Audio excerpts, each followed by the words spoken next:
নমস্কার বন্ধুরা, আহিস কুকিং ওয়ার্ল্ডে সবাইকে স্বাগত। প্রতিবারের মতো আজকেও চলে এলাম আরেকটি নতুন রেসিপি নিয়ে, তেলাপিয়া মাছের সর্ষে বাটা দিয়ে ঝাল। রেসিপিটি ভীষণই কমন হলেও এর স্বাদ কিন্তু অতুলনীয়। তাহলে চলুন আর বেশি দেরি না করে ঝটপট দেখে নিই রেসিপিটির উপকরণ এবং পদ্ধতি। এখানে সবার প্রথমে নিয়ে নিয়েছি 4 পিস তেলাপিয়া মাছ। তার মধ্যে আমি 1 টিস্পুন নুন এবং 1 টিস্পুন হলুদ গুঁড়ো দিয়ে ভালো করে মাখিয়ে নেব এবং 15 থেকে 20 মিনিট মতন আমি ম্যারিনেট করে রেখে দেব। তাহলেই কিন্তু নুন আর হলুদটা খুব ভালো করে মাছের মধ্যে ঢুকে যাবে। এর থেকে বেশি সময় আর ম্যারিনেট করে রাখার প্রয়োজন নেই। আপনারা এই রেসিপিটা আশা করছি বাড়িতে ট্রাই করবেন এবং আমাকে কমেন্ট করে অবশ্যই জানাবেন।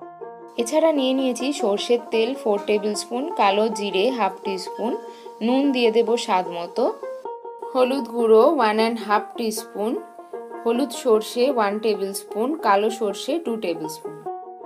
কাঁচা লঙ্কা নিয়েছি 3টে চেরা, 4টে গোটা আর ধনেপাতা 2 টেবিল স্পুন। এখন কালো সর্ষে, হলুদ সর্ষে, কাঁচা লঙ্কা আর নুন দিয়ে একটা ফাইন পেস্ট করে নেব। আমি এটা শিলে বেটে নিয়েছি। এখন কড়াইয়ের মধ্যে তেল দিয়ে দিচ্ছি এবং তেলটি ভালো করে গরম হয়ে গেলে তার মধ্যে আমি এক এক করে মাছগুলো দিয়ে ভালো করে ভেজে নেব। এখানে আমি প্রথমে 2টো মাছ দিয়ে ভালো করে ভেজে নিচ্ছি, তারপরে আবার পরে 2টি মাছ ভাজবো। আপনাদের কড়াইতে যেরকম জায়গা থাকবে সেই মতন করে মাছগুলো এক এক করে দিয়ে ভেজে নেবেন। দেখুন সবকটি মাছ এইভাবে ভেজে নিতে হবে, খুব বেশি কড়া করে ভাজার প্রয়োজন নেই। এরপর আমি সর্ষের তেলের মধ্যে কালো জিরে ফোড়ন দিয়ে দিলাম এবং 15 থেকে 20 সেকেন্ড মতো সতে করে নেব। এখন আমি এর মধ্যে সর্ষে বাটা অ্যাড করে দিচ্ছি এবং খুব ভালো করে আমি মিশিয়ে নেব। এরপর এর মধ্যে দিয়ে দেব হলুদ গুঁড়ো 1.5 টিস্পুন এবং খুব ভালো করে আমি সর্ষে বাটার সাথে হলুদ গুঁড়োটা মিশিয়ে নেব।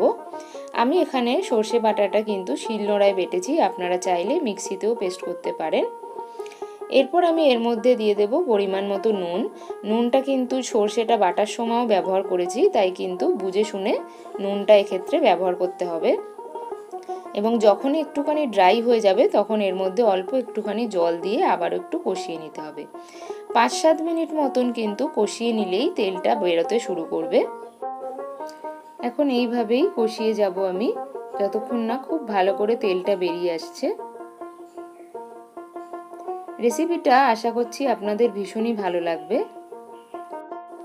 দেখুন কত সুন্দর তেল বেরিয়ে এসছে। এরপর কিন্তু আর জল দিয়ে কষানোর প্রয়োজন নেই। এরপর আমি পরিমাণ মতো ঝোল অ্যাড করে দেব। খুব বেশি এই রেসিপিটায় ঝোল ঝোল ভাল লাগে না, পরিমাণ মতো ঝোল দিতে হবে যাতে করে মাছটার মধ্যে হালকা একটু গা মাখা থাকে এবং হালকা একটু ঝোল ঝোল থাকে। 5 মিনিট পরেই কিন্তু ঝোলটা ফুটতে শুরু করবে, তখন আমি এর মধ্যে মাছগুলো অ্যাড করে দেব। এরপর এর মধ্যে আমি চেরা কাঁচা লঙ্কাগুলো অ্যাড করে দেব এবং মাছগুলো এক এক করে উল্টে দেব। এরপর আমি ঢাকা দিয়ে দেব 5 মিনিটের জন্য, তাহলে কিন্তু মাছগুলো খুব সুন্দর সিদ্ধ হয়ে যাবে এবং কাঁচা লঙ্কার একটা আলাদা ফ্লেভার চলে আসবে। এখন হালকা একটু নাড়াচাড়া করে নেব এবং তারপর এর মধ্যে আমি অ্যাড করে দেব ধনেপাতা কুচি। ধনেপাতা কুচিটা দিলে কিন্তু একটা খুব সুন্দর ফ্লেভার আসে সর্ষে বাটায় অন্তত। তো এরপর আমি ঢাকা দিয়ে দেব এবং গ্যাসের ফ্লেমটা অফ করে দেব। 2 মিনিট স্ট্যান্ডিং টাইমে রেখেই গরম গরম পরিবেশন করুন তেলাপিয়া মাছের সর্ষে বাটা দিয়ে ঝাল। আশা করছি রেসিপিটি আপনাদের ভীষণই ভালো লাগবে এবং চ্যানেলটিকে সাবস্ক্রাইব করতে ভুলবেন না যদি চ্যানেলে নতুন বন্ধু হয়ে থাকেন, এবং পাশে থাকা বেল আইকনটিকে প্রেস করে দেবেন যাতে যখনই আমি নতুন কোনো রেসিপি দেব সবার প্রথম নোটিফিকেশানটা আপনি পেয়ে যান। Thank you for watching.